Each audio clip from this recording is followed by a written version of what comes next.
What's going on, everybody? It's Regular Guy Firearms here, just with a review of the Smith & Wesson M&P Shield. This pistol is in 9mm. I am going to do just a tabletop unboxing and review real quick, and just go over some of the specs for you guys that I think might interest some of you guys just looking to shoot and conceal on a regular basis. So let's start here with the unboxing. They send these out in just a cardboard box. You don't get the plastic boxes like the full sizes, which is kind of an upset to me, but it's a carry pistol. It's going to spend most of its time on my waist and in my car. So I really don't care about that. I just picked up a cheap box for one that's not doing either one of those. So let's start here. First thing we see, obviously, is the pistol in the blue plastic bag here. It's lined with a little bit of oil, so you don't have to worry about any oxidation, any rust, anything like that. We right away have our instruction and safety manual. I would suggest just kind of giving this a once through, just quick looking through it. If you have, it just goes through basic things like clearing misfires and field stripping and assembly and stuff like that. If you are a first-time gun owner or a first-time Smith & Wesson owner, might be a good thing for you to go through just so you can get a basic overview of what you're dealing with in case anything is to go wrong at the gun range. I'm just digging a little further here. We have the basic Smith & Wesson, just gun lock. Good gun lock if you're just keeping it in a little case. I wouldn't really count on this to keep it out of the hands of children or anything like that, so I would definitely invest in a gun safe of sorts if you have kids and plan on keeping the gun around the house. And then also here I have my 8-round magazine. 7-round is in the pistol right now. That might not be exactly how it comes from the factory. I have had this out for cleaning and oiling just to make this video a little bit smoother, but one of the magazines comes in the box, the other is already in the pistol. So I'm just going to get the box out of our way here and continue on with specs on our pistol here. So just remove it here from the plastic little baggie. As you see, maybe you can see there's some oil on here, mostly from the styrofoam and the foam side, just retaining that oil. We do have our safety marker here, just letting us know that there is no round in the chamber and the weapon is clear. So just going to start with, we're going to eject the 7-round magazine here. Have both of our magazines there. I'm going to rack the slide, and our slide block is here. Push that guy up and take out our little safety thinger. So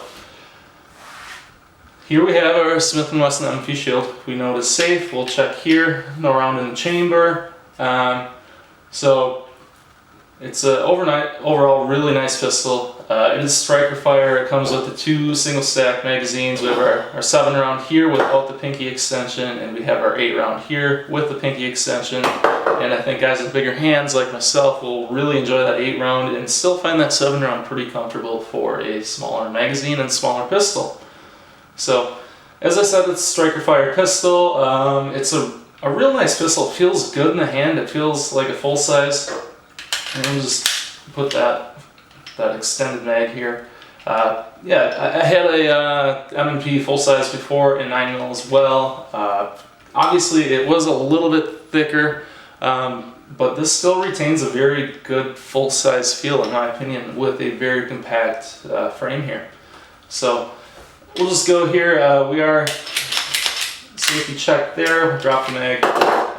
Just gonna go with the trigger feel kind of first impressions here. I did have the full size. I thought it was a little heavy and a little gritty, so we'll see how this guy feels. Just up to the breaking point, it's very smooth, I think. Breaking point, very crisp, very audible as you heard there. So let's go with the reset. So we have our breaking point crisp, reset. It's kind of audible. It could be a little louder. I think for a carry gun, I'd kind of like to see that a little bit louder. But you could feel when we have the reset there. It's fairly audible. It's okay. I think that's a very smooth trigger for a $400 pistol. It is on the heavy side at 6.5 pounds, but it's a carry pistol. That's kind of what you're going to get in a carry pistol, and I think that's a pretty safe weight.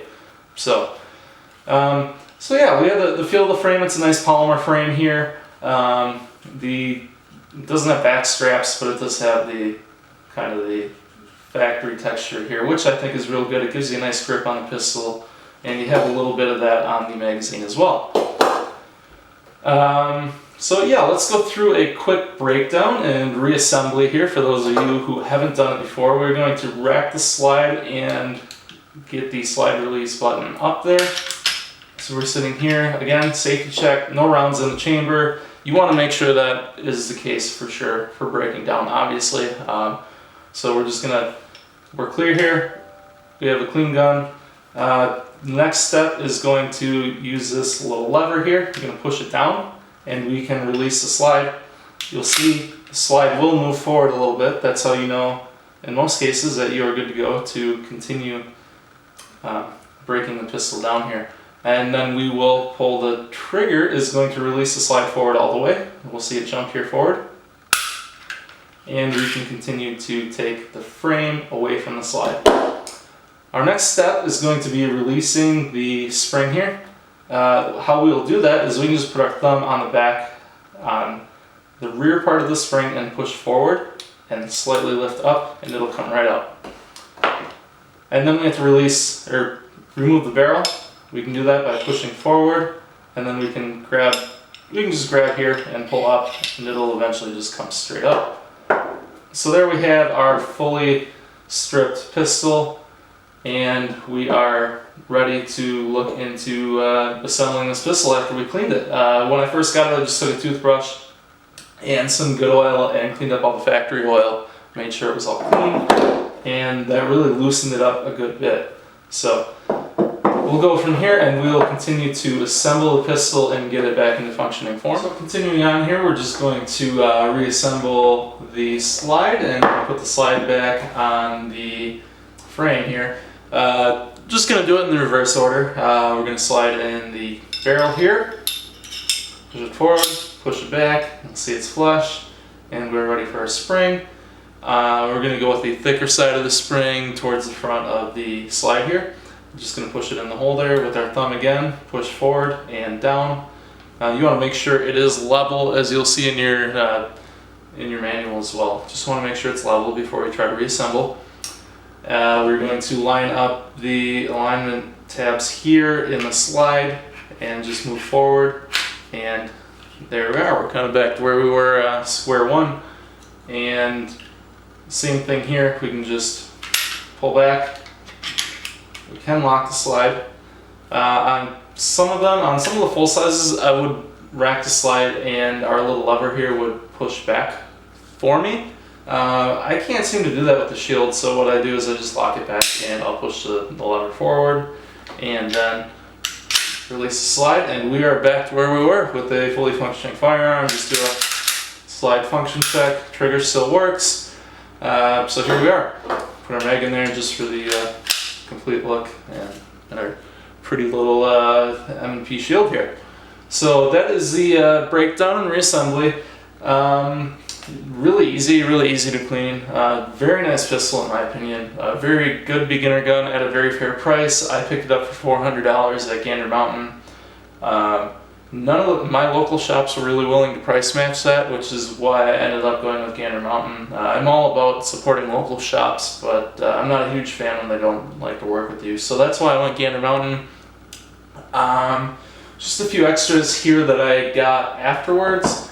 I did get a leather inside waistband holster. I actually got this on Amazon. I like the reviews that I saw. It is by Outbags USA. I will put the link in the description for you guys to see that. Real nice little holster. It's really comfortable. When I first got the gun, it was pretty tight, but I just inserted the gun all the way. You'll see it if you get it. The instructions for most leather holsters are the same. You just kind of put it in there and wobble or shake the gun. Kind of free it up there. And yeah, I've worn this at about 1 o'clock and 4 o'clock. 1 o'clock is pretty comfortable, but I'm not totally comfortable with a firearm in that area. So I started carrying at 4 o'clock, and it's still very comfortable. Also, I just picked up some good range ammo. I've always liked this Remington. I've never had an issue with it in any of my M&Ps.